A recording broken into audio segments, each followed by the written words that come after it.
We did it. First try. First try. You gotta tell me something. Posture check. Okay. Did I get my Illuminalia present? No. We'll do it later. Alpha 322 is right around the corner and available for testing now on the public test universe. Read. But arriving Talk with to it me. are 3 newly flyable and drivable vehicles from manufacturers as varied as Vulture Apollo, paints today? Origin, Okay. and Drake. I'll Let's get them find out more. eventually. I'm not worried about it. So in Alpha 322, we have 3 new vehicles available, and they cover a huge range of both size and role, and we're going to spend a little bit of time talking about them. Let's start with the most exotic, the Aepa Santokiai. Okay. It's got balls. You see, it's got balls. The Santokiai is a medium fighter from Aepa, but it doesn't follow the traditional medium fighter role that we see with human manufacturers. Is that better? For its size, quite a lot of health and classic Xi'an high maneuverability. It's trash, but it got as well as being balls. extremely flashy in both its function and form. The idea with the alien ships is that we don't want them just to feel alien. We want them to feel different within their own rights, within that kind of alien spectrum. On the Gattac side of things, we've really kind of tried to make them feel quite industrial, quite strong and chunky. Whereas on the only Apollo TIE side of fighters things, are we took more aliens that look like inspiration bugs. from the insect form, so we want them to feel a lot faster, a little bit more kind You of want it aggressive louder, and have a bit more attack. but then it's in all their the way shapes. loud. When you first see the Santokiai, you'll clearly see the family lineage between itself These are trash. and the Katual, which is the light fighter from Aepa. It's their kind of second Xi'an ship that they've made, and it's really bringing kind of a big brother. It's green. They both it's have Christmas 2 stages, colors. or 2 transform states from It's a great landed to ship. the flight pose, and you see that very classic Aepa flowering transformation from Just an a opinion. more horizontal position to the more vertical flight and combat position. It's still got the kind of I nice don't big know. transforming kind of style when it transforms from landed mode and Hold on.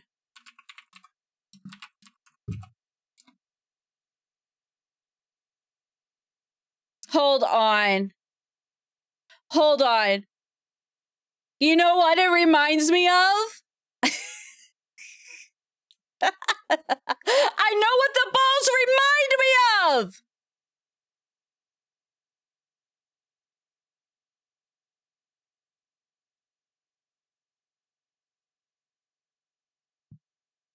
This one. Ignore those other ones. This one.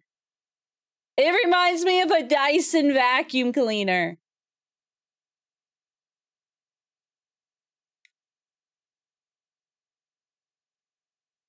Yeah. That I knew those balls reminded me of something. My brain just needed to click it. Because they suck. No, just these balls on it. I'm like, those balls remind me of something. And then I realized what it flight was. mode, but we've really tried to kind of push the alien aesthetics a little bit further this time, both interior and exterior. Okay. One of the kind of more unique elements, I think, on the Santokiai is its cockpit. Not just the space inside, but actually how you enter it. It's got this really kind of exotic, are you, shall I say, Chris? seat that comes down to collect you from the player space. Someone quick, and then that kind of all floats clip down the and quote takes you to me back saying into balls. your actual pilot position. One of the things that we really spent quite a bit of time investigating and kind of really trying to kind of nail the visuals on. Oh shit, go back like half a second. Ah, too far! We really spent quite a... Do you fly the ship with these balls? Does anybody know? Is this how you fly the ship? Like, do you put your hands on the balls and you manipulate the balls? You rub the balls? Yeah. Okay. Got it. A bit of time investigating and kind of really trying to nail the visuals on was the actual interactions with the cockpit. We wanted to make sure we weren't stepping on the toes of the It's a test fighter. Okay. And it needs to be like its own unique thing. Elwin and the Austin team kind of really nailed that visually. It's got these really nice sort of slate buttons with all the Xi'an text in it. Oh, I just needed to wait 5 seconds. It shows us manipulating the balls. And one of the things we were really keen to do with kind of all of our alien ships is remove a lot of that human element. They may be made to be human compatible, but we really wanted them to feel like their native race was the people that build it, and that's who it was made for, is #1. And so we've got these kind of really nice interactive tablets with all the Xi'an text on them. Do have a number of paints coming out with the Santokyi. They are still get one just to play with the balls. Yeah, I'm just gonna be like, hey, again, hey, you want to see my balls? And when they say yes, I'll just pull out this shit. Kind of completely new, but kind of just push the bar slightly with what we're trying to do. It's that kind of fine thing where alien doesn't always mean. I like those colors and unique. Oh, that was pretty. Feel a little bit different to what our kind of human I like races that. Are. It's very obvious when you see the silhouette of the ship and when you see it in flight what it is. But the paints is kind of that little. I'm doing wonderful. How are you? Kind of gives that really nice read when you get up and close and personal with it. The Santokyi is a fighter through and through. It really excels. Yeah, that's what I was thinking too, Marshall. Features, but it does have all of our latest tech and features within it, such as weapon racks, personal storage, and accessible components. So this ship is really for those who prize maneuverability and position in combat. The firepower of the ship is the balls are thrusters too. Of course they are. Its real strength is its maneuverability. So that's the Santokyi, available in 322, and we think it's going to be a great addition to our lineup of fighters and alien ships. Just like the other ones, it's great for those players who want that role, but just want something a bit more stylish and exotic. No, Alex! Big sad!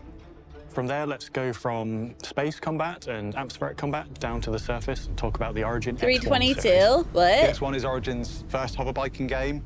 It's their kind of answer to some of the other March 22nd, 24. Like the Nox, the Dragonfly. This bike was kind of developed alongside the 400i in its concept phase. And Does it go fast? This is that kind of classic, smaller kind of day vehicle that you can take out from your big, exciting explorer ship. Those two kind of go hand in hand. It has its own little garage at the front of the 400i. We're watching it. It's the last video of the year. Leave everything back in the ship. It goes boom. And explore and kind of chase down the thrills of the planet on a nice. I want to try it. I want to go on it. It looks fast. We'll be finding all different ways of getting these into places. What's that person? Why?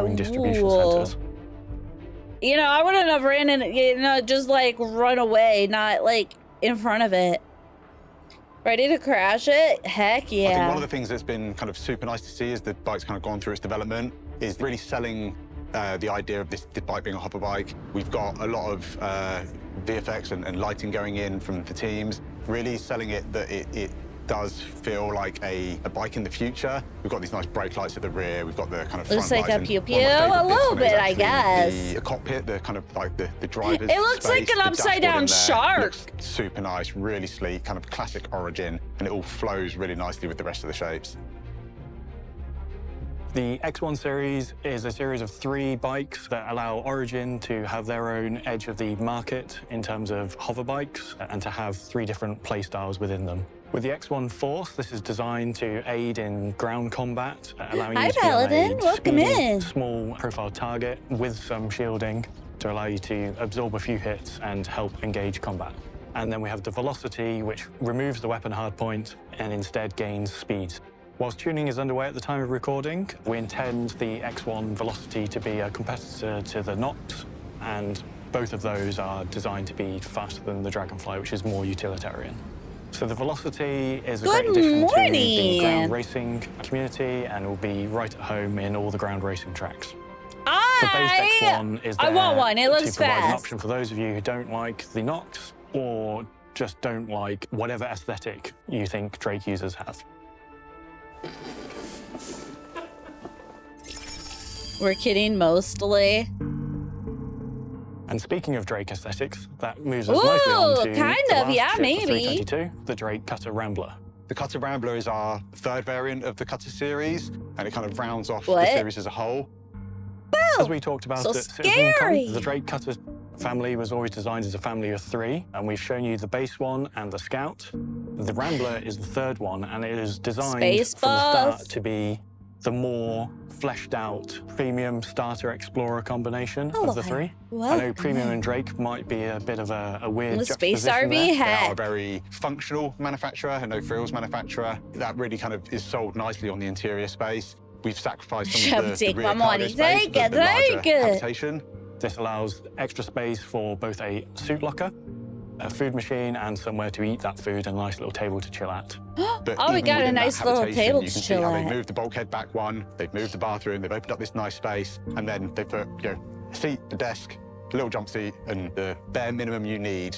Hi, Sensei. I am doing fabulous. How are you? We want to make sure there was visually some differences on the exterior. So we've got the kind of visual-only differences, such as the kind of like the modify rear section. We've also got the kind of more functional stuff. So on top, it's got the extended fuel tank.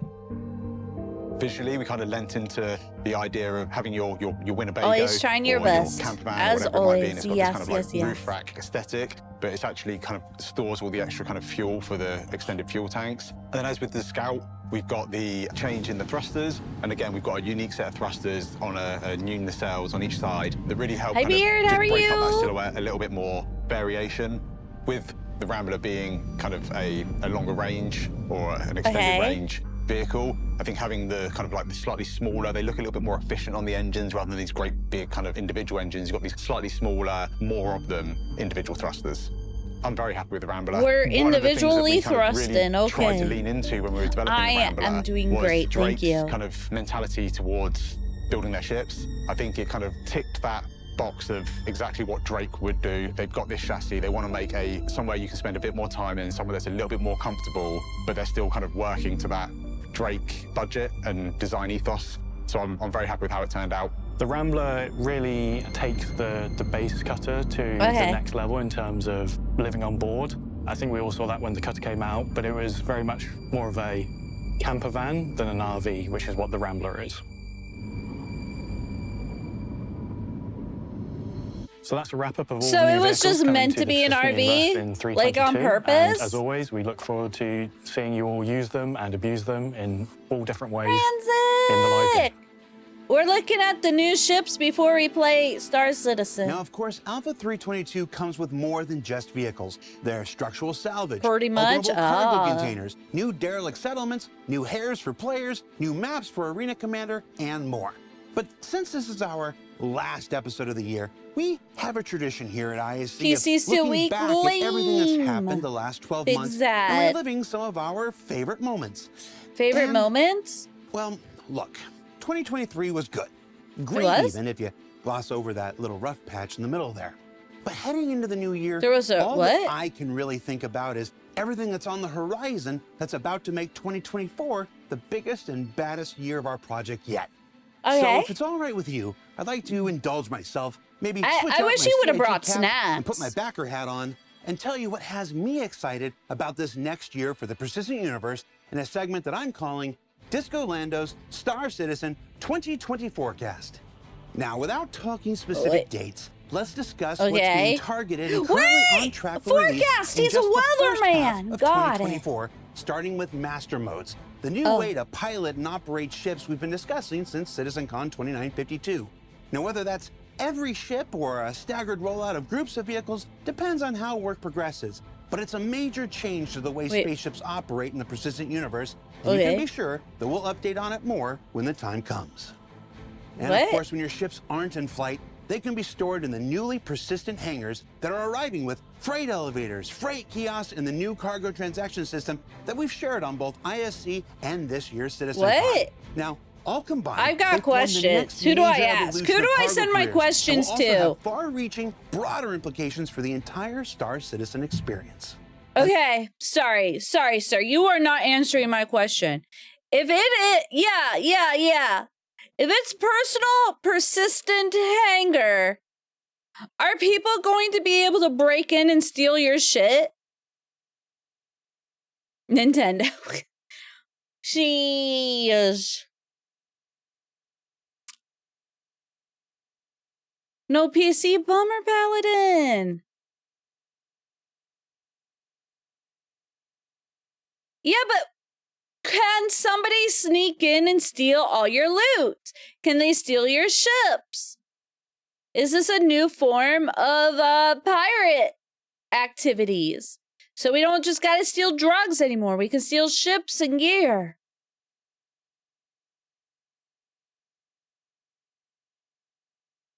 It's personal, but then how would you get your friends there? If you're the only one in there. Hi, Ace. And hello, Siege. Welcome in. I'm just curious. I don't know. I have no clue. I'm just asking questions. Yeah, exactly, Rancid. Party invites? Oh. Maybe. Or we could be pirates. And then outside of vehicles and hangars, there's also a variety of FPS combat improvements coming to the first half of 2024, with improvements to reloading, the weapon wear and misfire system, scopes and dynamic crosshairs and charge and drain, and even more we'll be able to show you once we return in the new year. Okay, so new year, new pew-pews. Got it. There are new player character features coming, like the updates to the EVA system, the visor and lens system, loot screens, default item interactions, and the personal interaction my brain system. has not finished comprehending. Once we return in the new year. And then outside of strictly FPS combat, there are new player character features coming, like the updates to the EVA system. Are they just crawling with their hands?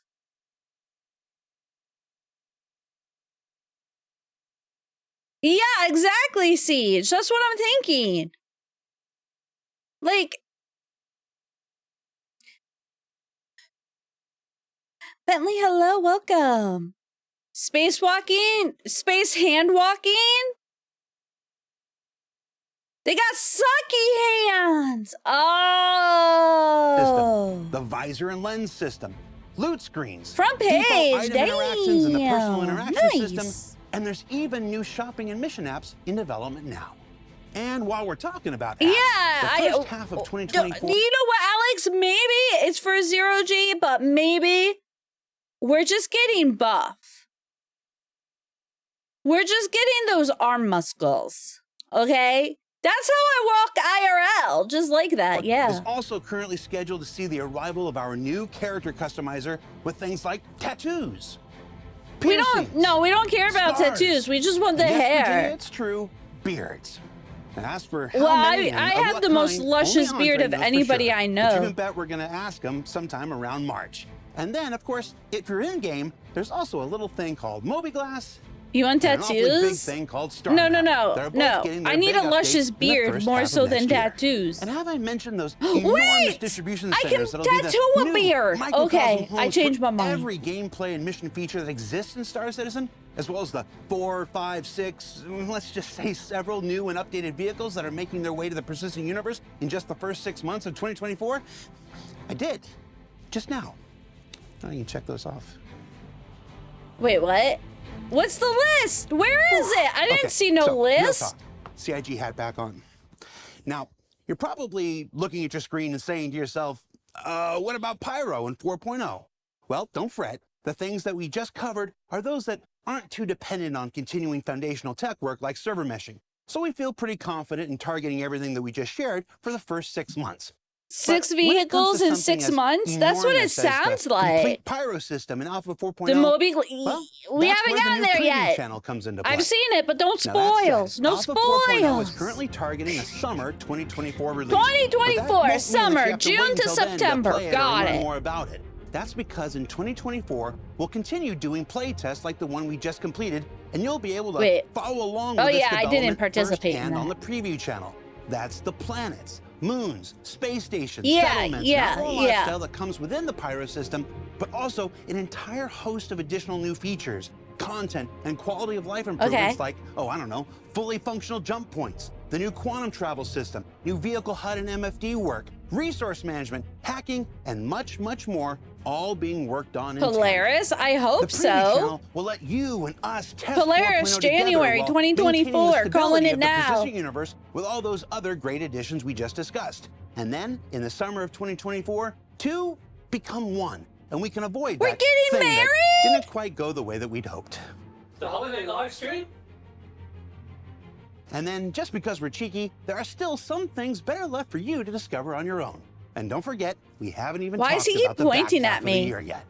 All in all, 2024 is what does Jared mean by resource management? And if we've learned anything this year, it's that through the trials I don't know, but probably I don't have a big enough backpack. In between, before is that, what it and means. Coming up next, Star Citizen is a project that continues to iterate, to evolve, and to embody an experience you simply can't find anywhere else. whether that's in the universe or within our community that makes all this possible. So thank you for helping us reach the heights that we have, and buckle up. Oh, for the that's journey like still big ahead. resources, We're in though. for I was one thinking hell of like a year. backpacks. For Inside Star Citizen, I'm Jared Huckabee. Thanks for letting us share the process of game development with you, and we'll see you all here next year. Wow, Becca, you need to stop being dumb. Like, just go. Just go. You don't need to be angry here. Just go away. Go away. Go be mad someplace else. Sheesh. Imagine thinking what you are seeing with your eyes is true. Imagine being dumb. Damn. Multi-streaming doesn't exist.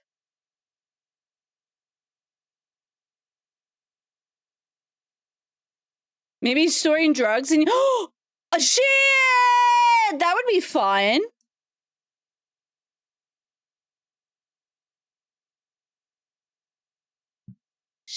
Shit. How do I get out of